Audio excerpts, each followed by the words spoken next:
Welcome to Dr. Charles Speaks, a podcast for now. You've joined us for a special series of transformational talks, selected exclusively from Dr. Charles's corporate success calls.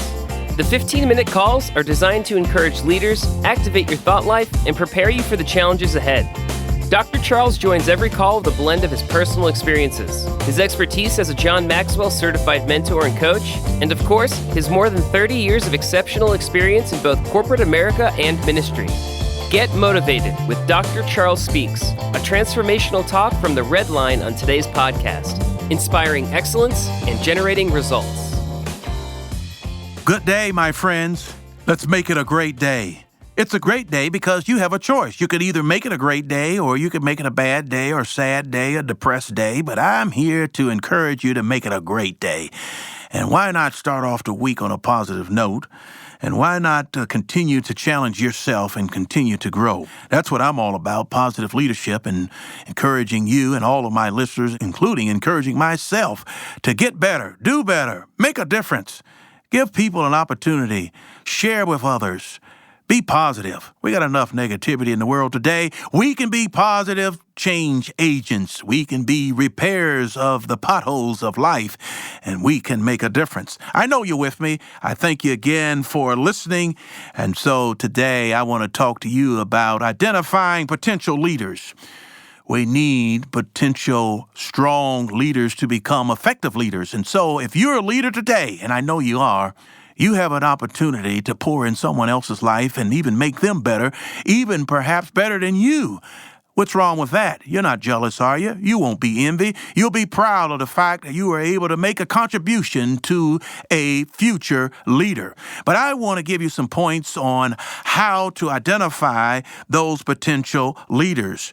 One of the primary responsibilities of a successful leader is to do what? Identify potential leaders. Having the ability to recognize ability. Look, you can't do it alone. Whether you're running a company, whether you're running just a lemonade stand, you can't do it alone. You're going to have the ability to see the best of people and not be intimidated. Leaders know, they know this. They know that the future success of any organization depends largely on the ability to build a team that is an effective team. So today, when seeking potential leaders, my friends, here's what I'm saying. Seek people who seek solutions. Seek people who seek solutions. We don't need a bunch of followers. We need people who can add value. Because good leaders, what they do is they deliberately seek out and find potential leaders. That is, great leaders not only find them, but they do this. They transform them into other great leaders. Just quoting my friend and mentor, John Maxwell, he says this. He says, every person God creates has gifts. That's true. There's something in you that God put in you that he wants you to share in the world, share in your community, share on your job, share in your neighborhood. But as leaders, one of our jobs as leaders is to make an assessment, that is, of those gifts when building a team. I've often used the baseball analogy, 9 players going onto the field, and there's a coach and a manager, and they're determining who's going to play where, whether they play on the infield or the outfield, or whether they're a pitcher or whether they're a catcher. Well, that manager has to see something in the ability of that particular player being able to play that position. You can be a wannabe all your life and want to play second base, but you're not cut out for a second baseman. You might be cut out to be a designated hitter. Just get up and take your forward bats every game, and that's it. But there are people that are going to play the field, and you've got to be able to see as a leader who can play what position. John Maxwell, he goes on and he says that every candidate can be viewed as a wannabe leader. Think about that. I want to take you through a list of wannabes. Let's talk about that. There are 4 types of wannabes. I'm not talking about bumblebees. I'm talking about wannabes. Number 1, never be. That's a never be. These are some people they just simply lack the ability to do a particular job. It kind of reminds me of someone in the church. You know, sometimes when you're starting off in a small church, small congregation, you're looking for leaders. You're looking for people to play parts in the church, whether it be an usher at the door, whether it be a trustee, whether it be someone who sings in the choir. Well, you think about someone who wants to be in the choir because they just simply want to help, but they can't sing a lick. They want to be, but they're not going to never be because they just weren't gifted with a voice to sing. Well, there's another wannabe that could be. That's what we're talking about when you think about potential. A could-be person is one, perhaps with the right gifts and the abilities, but they're lacking one thing. They're lacking the self-discipline to hone in on that which they know. There's so much more potential there if they learn how to do X, Y, and Z. Going back to my baseball analogy, there could be a pitcher that can throw 100 miles an hour, but if the pitcher doesn't have control of the pitch, he's going to walk 8 or 9, 10 batters a game. He's got to have the discipline to be able to throw the ball over the plate in the strike zone and be able to pinpoint to the batter's weakness so that he can get them out. But that's just talent, being able to throw the ball 100 miles an hour, but you got to be able to have self-discipline and be able to hone in on your expertise of knowing the hitter's weakness and being able to pitch to it. So we've talked about two of the wannabes, the never be and the could be, but next will be the should be. The should be is a person that just simply has raw talent but few skills. They need training, and once they are given help, they will become the person that they were created to be. They just need a little help. Someone sees that potential. Somebody comes along and say, look, let me help you with that. Let me help you see that. And then soon they are able to see it. And they begin to work on themselves with the help of a coach. And that's why you see some of the great coaches are able to take the diamonds in the rough, that basketball team, and they see that the person has the athleticism, but they're lacking the discipline, and they work with them in practice, and they work with them in one-on-one sessions and team sessions, and they take them in the film room, and they review the film, and then sooner or later you see that the player improves because they have a good coach. They have a good leader, someone who is helping them see themselves and the potential that they have, and they go from being a should be to a must be. That's the last one, number 4, a must be. A must be is the only thing a must be lacks is opportunity. Opportunity they're given the right gifts, they have the right skills, they have the right attitude. And must be, they possess these things, and they're able to make a difference. And generally speaking, they're going to be captains on the team. They're going to be folks that are not afraid to take the winning shot at the end of the game. They're going to be the ones when all of the hostile crowd is booing and hollering and screaming, they'll be disciplined to still sink the free throw. They'll be disciplined to continue to stay focused. And so we've talked about the 4 types of wannabes. You got the never be, you got the could be, you got the should be, and you got the must be. But remember, if you select well, the benefits, they are multiplied.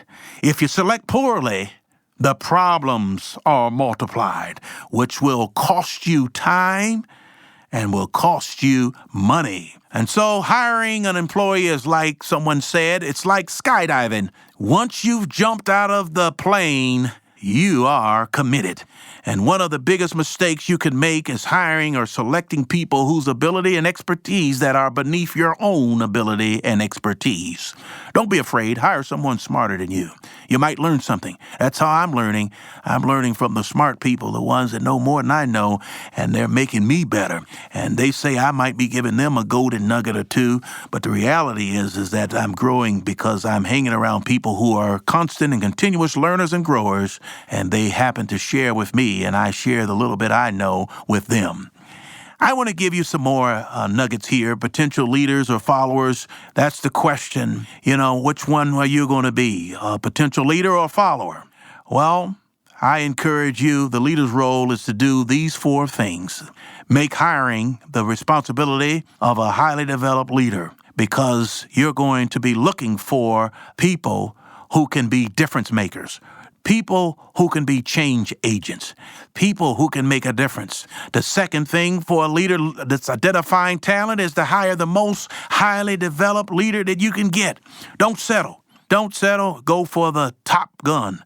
And it's going to make a difference. It's going to help your organization. Sure, you can build up some, but don't settle. Don't go into the bottom of the barrel.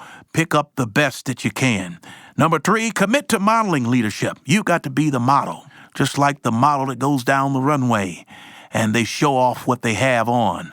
You must be the model in what you do and what you say, your personality, your walk, your talk. It must add up where people begin to listen to you and they begin to follow you and you begin to deposit in them.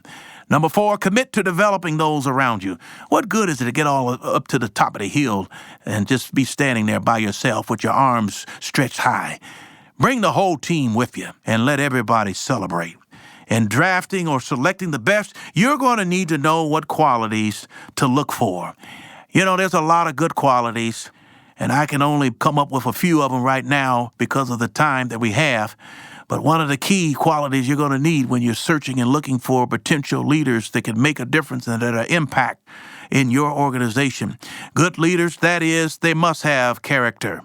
And character is just simply being honest, simply having integrity, self-discipline, teachability, dependable. They have perseverance, consciousness, self-conscious, and a strong work ethic. These are great qualities of great characters to get behind some leader that you are able to learn from and grow from. They must be humble. They are truly what we call a servant leader. The warning signs as it relates to bad character, when there's a person who is exhibiting bad character, you'll see they'll have unfulfilled promises, unfulfilled obligations, failure to meet deadlines, a person that has failure to take responsibility for his or her action, always making excuses, the blame game. I'm here to tell you we need more positive people with character. That is first and foremost when you're identifying great talent, is look for the ones that exhibit character. Number 2, influence. Every leader has to have this characteristic. They have to have the ability to be able to persuade others to go with them. That ability is important. Every leader must know where they are going, and every follower had better be sure that they're behind a leader who knows what they are doing. You're not going to follow, as the expression goes, the blind leading the blind. You're going to follow someone who has vision, insight, determination, perseverance, that has influence with impact, that makes the world a difference. And so I've said to you, these two characteristics, character and influence, you're going to need positive people. You don't want to be around someone who's always grouchy, somebody who always seems to be mad, always have something negative to say. Positive leaders, people with positive attitudes, they're able to go places where others can't or others won't. Positive people with positive attitudes, they do things that others can't. They're not restricted. They're not restricted by self-imposed limitations. They're there. They're positive. They're determined to walk to the very edge of their potential because they don't accept defeat. They continue to strive for perfection. That is so important. The last one, my friend, is just simply people skills. Excellent people skills involve a genuine concern for others, the ability to understand people, and the decision to make positive interactions with others primary concern. Think about this. Our behavior towards others determine their behaviors towards us. What is your plan, my friends, for locating and identifying potential leaders? They're there. You just have to open your eyes and invite them in and learn and grow together. Thank you, my friends. This is Dr. Charles, The Red Line. Have a great day and make it a great week. Now let's go back to work. Thank you for listening to Dr. Charles Speaks. Visit drcharlesred.com for booking info for your ministry, business, or leadership team. Get info about The Red Line, a 15-minute corporate success call each Monday morning with Dr. Charles. Follow Dr. Charles on all social media at Dr. Charles Red. Subscribe to the podcast here for every episode of Dr. Charles Speaks. Thanks for joining us. Like Dr. Charles always says, no matter what, never, never, never give up. Until next time.